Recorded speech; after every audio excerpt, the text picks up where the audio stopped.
So Danyil, thanks very much for joining us to talk about the importance of extracurricular activities in our own personal development. Thank you for inviting me.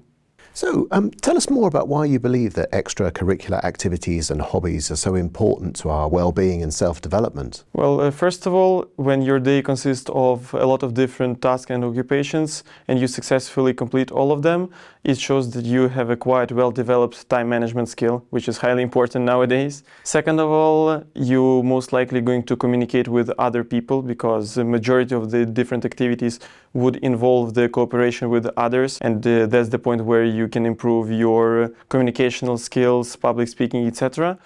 And third point is that those activities can also include certain aspects that would help you grow professionally if this particular vocation is focused on your career development. And in your personal experience, what are some of the best activities that help someone kind of find themselves and develop? Well, speaking about myself, I can't missing mentioning the sports because I'm doing them for past 10 years as an amateur, but I tried a lot of them, and it's something that really helped me understand myself more on a personal and emotional and spiritual side. While if we speak about the career-oriented development, it would be the podcasts and movies, because you can always find them related to the field that you really want to work in, and that's what I'm doing right now. And from the podcast that I was listening once, I even got the inspiration for my dissertation of the bachelor's degree. Here is a good example how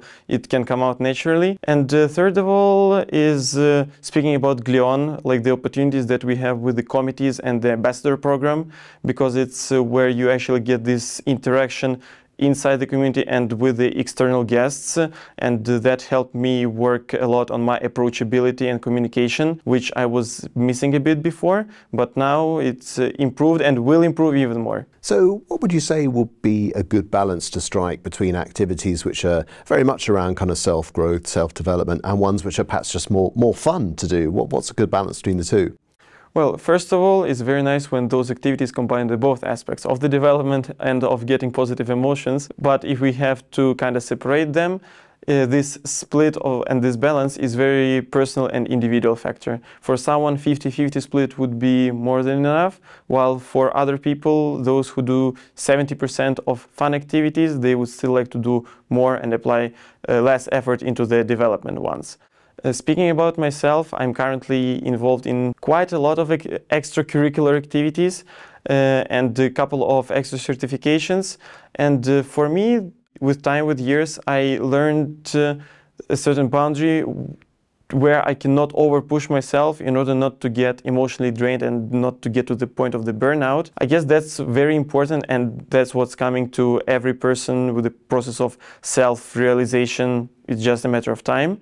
And as Confucius said, if we do the job that we like, we won't work a single day in our life. And that's applicable to these activities as well, because if your involvement in ambassador program, for example, or just learning something new about wine with the WCT course, if it gives you positive emotions, you'll be ready to contribute your time to it and get all the benefits from it. So as a Glion student, as a business school student, I'm sure you're already talking to employers, looking at the employment market. Do you think employers are starting to wake up to the benefits of actually hiring people with this more well-rounded set of interests beyond the purely professional?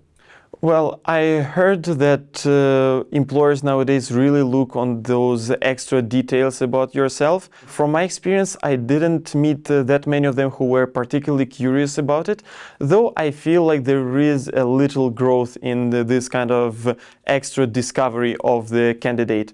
Though I believe that it should be important because it really speaks about you as a person as a whole, and also would show you outside the academic. If you simply have what to spend your time on. Again, we come back to the time management aspect that we mentioned previously. But honestly, I wish this element of discovery of the candidate was more of a popular thing within the interviews nowadays. And so looking ahead to your own career ambitions and when you're building your future career, how much importance do you think you'll place on having a good work-life balance? Again, we can refer back to the point about the burnout that I mentioned. that's the point where none of us want to go. Of course, we all have periods in our life where we have to push our limits to 120, 150, even 200% of our productivity, but we would always have to recharge and take back our energy.